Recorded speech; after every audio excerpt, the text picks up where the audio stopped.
हाँ जी। Good morning students. Last class में अपन बातें कर रहे थे वीबीटी की सीमाएं। ठीक है, मैंने वीबीटी की सीमाएं कुछ हद तक आप लोगों को बता दी थी, कुछ बाकी रह गई थी। बाकी कुछ ही नहीं है, आप लोगों को बस वीबीटी की सीमाओं को ध्यान में रखना है कि क्या वीबीटी की सीमाएं क्या नहीं है। हाँ, मैंने वीबीटी की सीमाओं को आप में नोट्स में भी प्रोवाइड करवाया है, लेकिन ध्यान दीजिएगा जो नोट्स के अंदर मैंने वीबीटी की सीमाएं लिखी है, कमियां लिखी है, ठीक है, वो केवल लाइंस के रूप में है। तो जैसा मैंने आप लोगों को पढ़ाया है वैसे ही वीबीटी की आप पूरी की पूरी सीमाएं लिखोगे। ठीक है, उसमें जो एग्जाम्पल्स दिया मैंने वो चीजें आपको लिखना ही है। मैंने बताया था जैसे कि विभूति की एक सीमा थी जिसमें विकृत ज्यामिति वाले संकुल यौगिकों की व्याख्या नहीं कर पाया था। जैसे एग्जाम्पल लिया था अपन ने कॉपर H2O का होल 6 है, और जो कॉपर H2O का होल 6 था उसमें सारी जो बॉन्ड लेंथ थी वो बराबर नहीं थी। ठीक है, तो वो आप लोगों को उनको समझाना होगा कि इस तरह से इसमें कॉपर, फॉर एग्जांपल मैं बात ही कर लेता हूँ एक छोटे से एग्जांपल की। जो नेक्स्ट सीमा है वो नेक्स्ट सीमा यही है वीबीटी की कि सर वीबीटी ने किसी भी यौगिक की स्ट्रक्चर के बारे में कि इसकी विकृत चतुष्फलकीय, विकृत अष्टफलकीय, इसकी जो ज्यामिति है उसके बारे में भी ये नहीं समझा पाया। जैसे CuH2O का होल 6 2+ इसकी स्ट्रक्चर बनाते हैं, ठीक है, कॉपर है, शायद कोबाल्ट है, कोबाल्ट, ठीक है। जब इसकी स्ट्रक्चर बनाते हैं तो कोबाल्ट के अंदर मैं बात करता हूँ 2H2O, क्लास के अंदर इस एग्जांपल को अपन ने डिस्कस किया था। ये H2O ऐसे था और ये जो 4 H2O थे इनकी जो बॉन्ड लेंथ थी वो क्या थी, इक्वल थी। ठीक है, तो वीबीटी इस बात के बारे में नहीं बता पाया कि ये बॉन्ड लेंथ और ये बॉन्ड लेंथ तो इक्वल है और ये सारी की सारी जो बॉन्ड लेंथ है वो इक्वल है। इस बात की पुष्टि वीबीटी नहीं कर पाई। ठीक है, तो बहुत सारी सीमाएं थी रे भाई, उनके बारे में आप लोगों को पता होना चाहिए। तो मैंने आप लोगों को क्लास में भी बता दिया था, नोट्स भी प्रोवाइड करवा दिया आपको, तो आप वहां से जरूर वीबीटी की सीमाएं लिखिए। उसके बाद में वीबीटी की सीमाओं की पुष्टि करने के लिए कौन आ गई थी, तेरी CFT आ गई थी। कौन आ गई थी, CFT। ठीक है, क्वेश्चन आता है यहाँ से, बहुत बार पूछा वीबीटी की सीमाएं तो हालांकि पूछा है, लेकिन CFT के बारे में अभी तक तो कोई क्वेश्चन नहीं पूछा, लेकिन तेरे को याद रखना क्योंकि ये आपके सिलेबस का पार्ट है। ठीक है, CFT का मतलब होता है क्रिस्टल क्षेत्र सिद्धांत। क्या है रे, क्रिस्टल क्षेत्र सिद्धांत। CFT का सीधा सा मतलब है क्रिस्टल क्षेत्र सिद्धांत। ठीक है, क्रिस्टल फील्ड थ्योरी। ठीक है, पहली बात तो ये जो क्रिस्टल क्षेत्र सिद्धांत है ये किसके ऊपर लागू होता है गुरुजी, ये आयनिक सॉलिड्स के ऊपर लागू होता है। किसके ऊपर लागू होता है, आयनिक सॉलिड के ऊपर, आयनिक ठोसों के ऊपर ये लागू होता है। ठीक है, और वहीं से आया था ये। ठीक है, और इसने धनायन और ऋणायन के बीच में कौन सा फोर्स बताया था बेटा, इलेक्ट्रोस्टैटिक फोर्स ऑफ अट्रैक्शन, जिसको हिंदी में बोलते हैं स्तर विद्युत आकर्षण बल उपस्थित होना बताया था। ठीक है, तो इस सिद्धांत के मुख्य बिंदु क्या क्या है। ठीक है, जो मुख्य बिंदु है इस सिद्धांत के वो आपको मैं बताता हूं थोड़ा सा। जो पहला बिंदु यही थी कि CFT ये बोलती थी कि जो तेरी मेटल होती है और जो तेरा लिगेंड होता है इन दोनों के बीच में जो बॉन्ड होता है ना, ये बॉन्ड 100% आयनिक होता है। कैसा होता है, 100% आयनिक बॉन्ड पाया जाता है। ठीक है, और जो धातु आयन और जो लिगेंड है ना ये चार्ज के रूप में एडजस्ट होते हैं। मतलब मेटल तेरी पॉजिटिव चार्ज होती है, लिगेंड तेरा कौन सा होता है, नेगेटिव चार्ज, और इनके बीच में बनने वाला बॉन्ड क्या है, तेरा आयनिक होता है। और जो आयनिक बॉन्ड है ये बनता किससे है, ये बेटा बनता है इलेक्ट्रोस्टैटिक फोर्स ऑफ अट्रैक्शन से। मतलब स्तर विद्युत आकर्षण बल उपस्थित होता है इन दोनों के बीच में। कौन सा बल रहे, स्तर विद्युत आकर्षण बल। ठीक है, स्तर विद्युत आकर्षण बल, इसको हिंदी में बोलते हैं स्तर विद्युत आकर्षण बल, इंग्लिश में बोलेंगे इलेक्ट्रोस्टैटिक फोर्स ऑफ अट्रैक्शन। ये पहला बिंदु था। ठीक है, दूसरा जो CFT का बिंदु है वो ये है कि CFT के अनुसार धातु और लिगेंड के कक्षकों के मध्य क्या नहीं होता है, अतिव्यापन नहीं होता। क्या नहीं होता, अतिव्यापन नहीं होता। किस किस के बीच में, अतिव्यापन नहीं होता। किस किस के बीच में, मेटल और लिगेंड के ऑर्बिटल्स के बीच में कोई अतिव्यापन नहीं होता। अतः धातु लिगेंड बंध में कोई भी सह संयोजक गुण नहीं होता। सह संयोजक गुण नहीं होता। ठीक है, सह संयोजक गुण का मतलब होता है कोवेलेंट कैरेक्टर। मैंने पहले ही बता दिया था CFT ठोसों के ऊपर लागू हुई थी। कौन से ठोस पे, आयनिक ठोस के ऊपर। पर। और आयनिक ठोस केवल 100% आयनिक बॉन्ड को प्रिफर करता है। यह बोलता है कि इसके बीच में ओवरलैपिंग नहीं होता, इसके बीच में तो केवल अट्रैक्शन होता है, वो भी कौन सा, स्तर विद्युत आकर्षण बल वाला, जिसकी वजह से इसमें आयनिक बंध होता है, ना कि इसमें कोवेलेंट गुण होंगे। कोवेलेंट प्रॉपर्टीज मतलब सहसंयोजक गुण नहीं मानती कौन, CFT। इसके साथ ही तीसरा जो गुण है CFT का वो क्या है, किसी भी विलगित गैसीय और जो तेरी धातु परमाणु होते हैं उसमें क्या होते हैं, 5 d ऑर्बिटल होते हैं। d ऑर्बिटल कितने होते हैं टोटल गुरुजी, d ऑर्बिटल होते हैं बेटा जी 5। कौन से होते हैं, 5 d ऑर्बिटल होता है, पहला, दूसरा, तीसरा, चौथा और पांचवा। ये होता है तेरा dxy, ये होता है तेरा dyz और ये होता है तेरा zx, ये होता है dx स्क्वायर y स्क्वायर और ये क्या होता है dz स्क्वायर।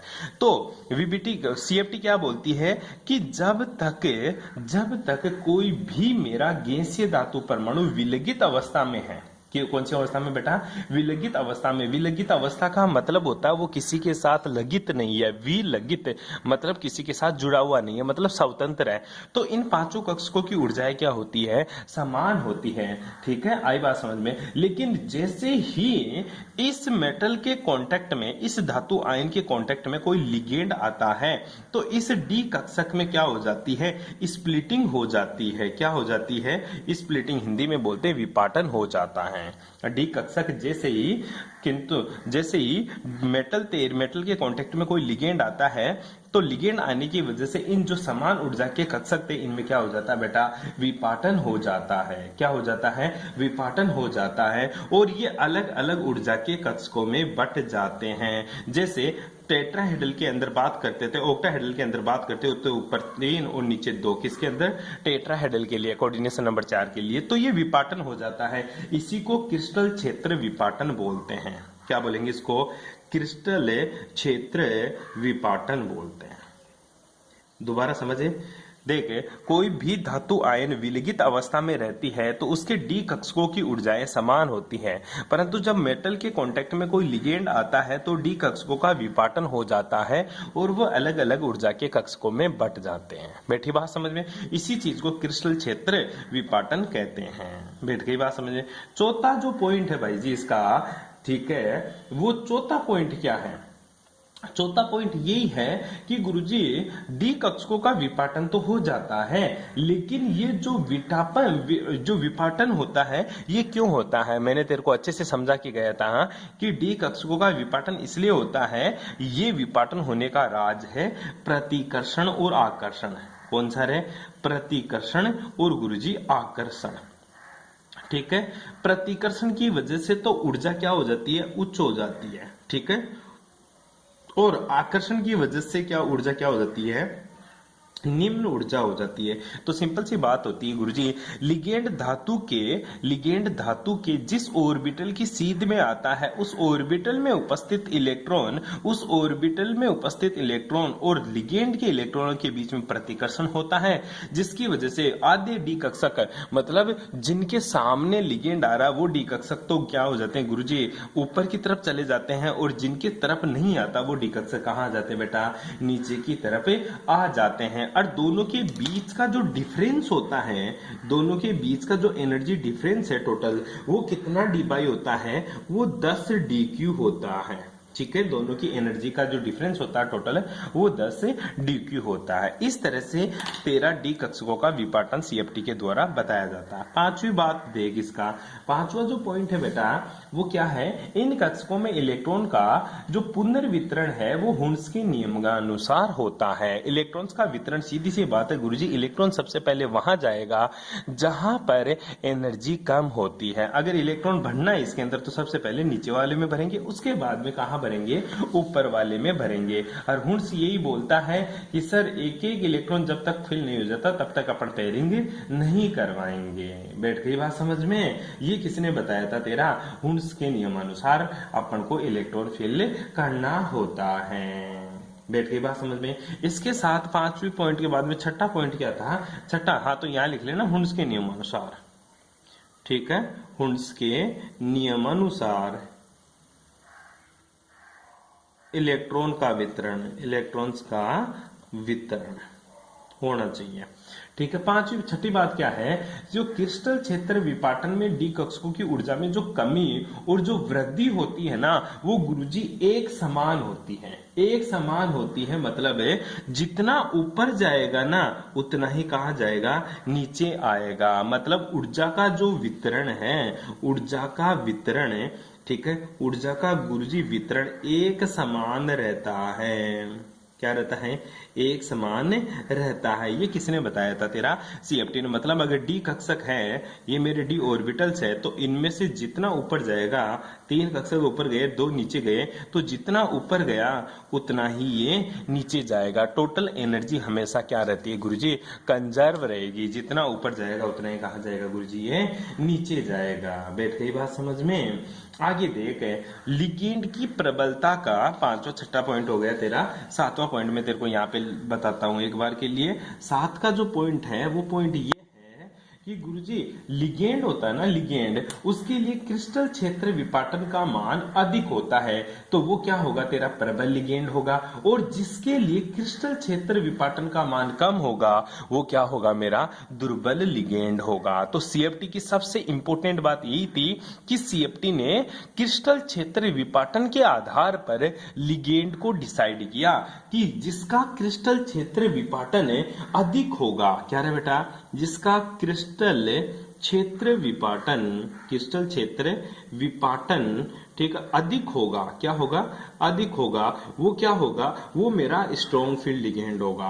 और दूसरी बात है, जिसका क्रिस्टल क्षेत्र विपाटन कम होगा वो क्या होगा? मेरा वीक फील्ड लिगेंड होगा। बहुत इंपॉर्टेंट बड़ी बात है भाई साहब, बहुत बड़ी बात बता दी थी तेरी किसने? वीबीटी ने। बैठ गई बात समझ में? अब बात करते हैं गुरुजी ये क्रिस्टल क्षेत्र विपाटन है क्या एक्चुअल में? क्रिस्टल क्षेत्र विपाटन का मतलब होता है तेरी सीएफटी। ठीक है, जो सीएफटी इसको कैसे डिसाइड करती है, आओ चर्चा करते हैं इसके बारे में थोड़ा सा। अब बात करते हैं क्रिस्टल क्षेत्र विपाटन अलग अलग संकुलों के लिए अलग अलग होता है। सबसे पहले मैं कोऑर्डिनेशन नंबर 8 मतलब अष्टफलकीय संकुलों में क्रिस्टल क्षेत्र विपाटन पढ़ता हूं। सबसे पहले किसमें पढ़ेंगे बेटा? अष्टफलकीय यौगिकों में। किस मेरे? अष्टफलकीय यौगिकों में क्रिस्टल क्षेत्र विपाटन, क्रिस्टल क्षेत्र विपाटन। ठीक है, हालांकि ये चीज मैंने आप लोगों को क्लास में अच्छे से बता दिया था, लेकिन फिर भी देख ले। किसमें? अष्टफलकीय। अष्टफलकीय यौगिक कौन से होते हैं? कोऑर्डिनेशन नंबर गुरुजी 6 वाले। कौन से रे? कोऑर्डिनेशन नंबर 6 वाले। अब तेरे को क्या बनाना है? एक क्यूब बनाना है। क्या बनाना बेटा? क्यूब बनाना है सर मेरे को एक। ये मैंने इस तरह से क्या बना दिया? क्यूब बना दिया। ठीक है, अब जो लिगेंड है, जो मेटल है, वो तो बिल्कुल गुरुजी सेंटर में बैठी है। कहां बैठी है रे? सेंटर में। अब लिगेंड कितने आएंगे? 6 आएंगे। और वो कहां से आएंगे? मैंने आप लोगों को क्लास में अच्छे से बता दिया था। वो गुरुजी अब फलकों से आएंगे। कहां से आएंगे बेटा? फलकों से आएंगे गुरुजी। इस तरह से बैठ गई बात समझ में? कहां से आएगा वो सर फलकों से आएगा। इस तरह से 6 लिगेंड 6 फलकों से मेटल की तरफ कूच करेंगे। किसकी तरफ कूच करेंगे? मेटल की तरफ। अब मेटल की तरफ जाते हैं तो मेटल की बात करते हैं तो मेटल में भी 3 डायरेक्शन होती है गुरुजी, एक्स दिशा, वाई दिशा और जेड दिशा। ठीक है, तो तेरे को पता चल गया कि जो सल्फेस से आ रहे हैं, जो सल्फेस से लिगेंड आ रहे हैं, वो सीधा मेटल के एक्सिस की ओर आ रहे हैं। मतलब डी एक्स की तरफ, डी वाई की तरफ, डी जेड की तरफ आ रहे हैं। ठीक है, प्लेन की तरफ नहीं आ रहे हैं, प्लेन की ओर नहीं आ रहे। तो जो एक्सिस की आ रहे हैं तो वो एक्सिस वाले ऑर्बिटल्स ऊपर की तरफ चले जाएंगे, और जो बिल्कुल प्लेन में है डी ऑर्बिटल्स वो कहां चले जाएंगे? नीचे की तरफ। तेरे को पता है D X Y, D Y Z, D Z X, ये तीनों जो ऑर्बिटल है डी के, ये क्या होते हैं? प्लेन में होते हैं। किस में होते हैं बेटा? प्लेन में होते हैं गुरुजी। और जो एक्स स्क्वायर वाई स्क्वायर होते हैं और डी जेड स्क्वायर होते हैं, ये किसके ऊपर होते हैं? ये गुरुजी अक्षों पर होते हैं। किस पर होते हैं? अक्षों पे। अब तुझे पता लिगेंड अक्षों की तरफ आ रहे हैं तो इनकी एनर्जी तो बढ़ जाएगी। क्यों? Due to repulsion. क्यों रे भाई? Due to repulsion. ठीक है। और इनकी एनर्जी क्या हो जाएगी गुरुजी, घट जाएगी। क्यों? क्योंकि यहाँ पे रिपल्सन नहीं लगेगा। इसलिए देख ऑक्टाहेड्रल के अंदर डी कक्षक का विपाटन कैसे होता है, एक बार ढंग से देख ले। ये है जी मेरा डी कक्षक के, सबसे पहले कहा था ग्राउंड स्टेट में, 1 2 3 4, ठीक है। फिर कहाँ चला जाता है सर, ये चला जाता है एक्साइटेड स्टेट में। कहाँ चला गया, एक्साइटेड स्टेट में, 1 2 3 4 5। अब इसमें क्या होगी, इसमें हो जाएगी जी स्प्लिटिंग हो जाएगी, जिसमें से जिसका रिपल्सन लग रहा है वो तो ऊपर, और जहां रिपल्सन नहीं लग रहा वो नीचे। तो सर रिपल्सन किसके नहीं लग रहा, रिपल्सन 3 ऑर्बिटल्स के नहीं लग रहा। किस किस के, डी एक्स वाई के, डी वाई जेड के और डी जेड एक्स के। तो ये तो नीचे, और जिसकी रिपल्सन लग रहा है वो कहाँ चला जाएगा, ऊपर चला जाएगा। कहाँ चला जाएगा, ऊपर। किस किस की रिपल्सन लग रहा है Guruji, D X square Y square के और डी जेड स्क्वायर की रिपल्सन लग रहा है। इस तरह से ऑर्बिटल्स की स्प्लिटिंग हो जाती है, ठीक है, ये इस तरह से। और ये क्या होता है, मेरा एनर्जी बैरियर होता है। क्या होता है, एनर्जी बैरियर होता है, जिसका मान कितना होता है, ये 10 से डी क्यू होता है टोटल, ऊपर से लेकर नीचे तक, ठीक है। इसकी एनर्जी नीचे कितना गया, नीचे गया तो नेगेटिव और ऊपर गया तो पॉजिटिव आएगा। नीचे 3 ऑर्बिटल है, इसलिए तू क्या लिखेगा, 2/5। क्या लिखेगा रे, 2/5 डेल्टा नोट। डेल्टा नोट नहीं है, डेल्टा ऑक्टाहेड्रल है, ठीक है। नीचे की तरफ है तो माइनस, ऊपर 2 है तो क्या लिखेगा, 3/5 डेल्टा नोट। ये किस में लिखेगा तू, प्लस में लिखेगा। किस में लिखेगा रे, प्लस के अंदर। बस ये बात याद रखनी है तेरे को। जब इसको तू सोल्व करेगा तो कहीं बुक में इसकी जगह वैल्यू ऐसा भी तेरे को पॉइंट में मिल सकता है, 520 माइनस का 0.4 डेल्टा नोट, ठीक है। तो प्रॉब्लम नहीं आनी चाहिए कहीं तू कंफ्यूज हो जाए। और इसकी जगह लिखा आता है प्लस में 5×31 0.6 डेल्टा नोट, ठीक है। तो ये भी हो सकता है, पॉइंट्स में भी तेरे को दे सकता है, तू डरना मत भाई। जो नीचे वाले ऑर्बिटल होते हैं ये तेरे T2G कहलाते हैं, और ऊपर वाले जो ऑर्बिटल होते हैं इनको क्या कहते हैं अपन, EG कहलाते हैं। क्या कहेंगे इसको, EG कहलाएंगे। बस ये बात तेरे को ध्यान रखनी है। बैठ गई बात समझ में? मैंने तेरे को बता दिया स्प्लिटिंग क्यों हुई, क्यों नहीं हुई, ये सारी चीजें आप लोगों को पता होनी चाहिए। क्लास में भी आपके पास इन चीजों को मैंने डिस्कस किया था। उसके बाद में मैंने तेरे को बता के आया था क्लास के अंदर ही कि सर ऑक्टाहेड्रल यौगिकों में क्रिस्टल क्षेत्र विपाटन इस तरह से होता है। अब होता है तेरा चतुष्फलकीय, किसमें, चतुष्फलकीय यौगिकों में, चतुष्फलकीय यौगिकों में क्रिस्टल क्षेत्र विपाटन, क्रिस्टल क्षेत्र विपाटन, ठीक है। मतलब कोऑर्डिनेशन नंबर क्या है, 4 है, और वो क्या है, चतुष्फलक है। क्या है रे, चतुष्फलक। तो बात करते हैं गुरुजी, वही मैंने क्यूब ले लिया, ठीक है। मैंने क्या ले लिया, एक क्यूब ले लिया सर, ठीक है। ये मैंने क्यूब ले लिया है। अब इस क्यूब को देखता हूं गौर से तो पता चलता है गुरुजी 4 लिगेंड आने हैं। और मेटल मेरी कहाँ है, मेटल है जी गुरुजी सेंटर में। कहाँ है, बिल्कुल सेंटर के अंदर। ये एक्सेस हो गई मेटल की। और लिगेंड आएंगे भाई जी अल्टरनेट कॉर्नर से। कहाँ से आएंगे, अल्टरनेट कॉर्नर से। तो लिगेंड कहाँ से आएंगे तेरे, अल्टरनेट कॉर्नर से। अल्टरनेट कॉर्नर से आने के कारण है, अब ध्यान देना कौन से ऑर्बिटल इसके सामने आएंगे। सर अल्टरनेट कॉर्नर से आ रहा है ना, तो D X Y, D Y Z और डी जेड एक्स, ये तो क्या फील करेंगे, रिपल्सन। क्या फील करेंगे रे, रिपल्सन। तो इनकी तो एनर्जी बढ़ जाएगी। और तेरा D X square Y square और तेरा डी जेड स्क्वायर है, इनकी एनर्जी क्या हो जाएगी, घट जाएगी। क्योंकि गुरुजी अब जो ऑर्बिटल आ रहे हैं वो कॉर्नर से आ रहे हैं, मतलब एक्सिस के बीच से आ रहे हैं, ठीक है। मैंने अच्छे से बताया था आप लोगों को क्लास में भी, ठीक है। तो इसका जो स्प्लिटिंग डायग्राम बनेगा वो कैसे बनेगा वो भी तू देख ले। मान ले ये तेरे पास डी कक्षक है, कितने, 5D कक्षक है। ग्राउंड स्टेट में कहाँ चले जाएंगे ये सर, चले जाते हैं अपने आप ही कहाँ, एक्साइटेड स्टेट में, ठीक है। एक्साइटेड स्टेट में जाने के बाद में अब इनमें क्या होती है सर, अब इनमें होती है सर स्प्लिटिंग। तो 3 तो जो रिपल्सन फील करेंगे वो ऊपर और 2 जो रिपल्सन फील नहीं करेंगे वो नीचे। इस तरह से चले जाते हैं, ठीक है। और ये वही मेरा एनर्जी बैरियर है जी, ये वाला, ठीक है, जिसका मान कितना होता है, वही गुरुजी 10 DQ होता है, ठीक है। अब ध्यान देना टोटल यहाँ से यहाँ तक की एनर्जी डेल्टा T के बराबर है, मतलब टेट्राहेड्रल के लिए डेल्टा, डेल्टा मतलब तेरी मेरी CF80। इसका जो मान होता है यहाँ से यहाँ तक का, वो मान कितना होता है? नीचे तो 2 ऑर्बिटल है तो 3/2, 3/5, सॉरी 3/2 नहीं, रिटर्न टोटल 3/5, टोटल 5 है ना, 3/5 माइनस में डेल्टा टी, इसको क्या लिख सकता है? 0.6 डेल्टा टी लिख सकता है। इसी तरह ऊपर वाली जो वैल्यू होगी वो क्या होगी गुरुजी? प्लस में 2/5 डेल्टा टी, जिसको क्या लिख सकता है? 0.4 डेल्टा टी भी लिख सकता है। ठीक है, इस तरह से तेरे को ये चीजें याद करनी है।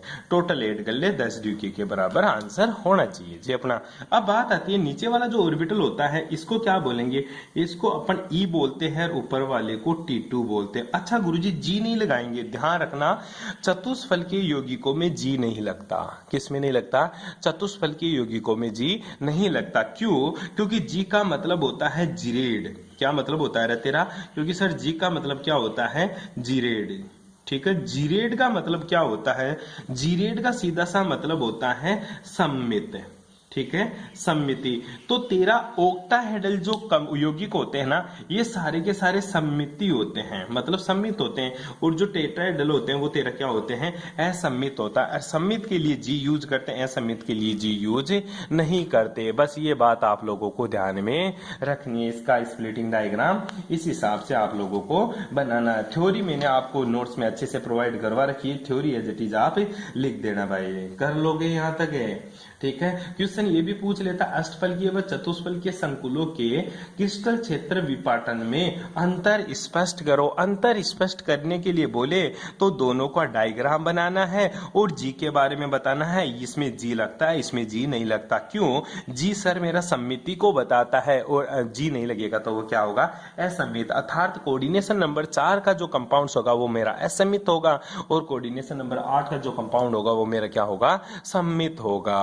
बैठ गई बात समझ में? ये चीजें आप लोगों को ध्यान में रखनी है। बाकी की बातें करेंगे नेक्स्ट क्लास में। Thanks for cooperation.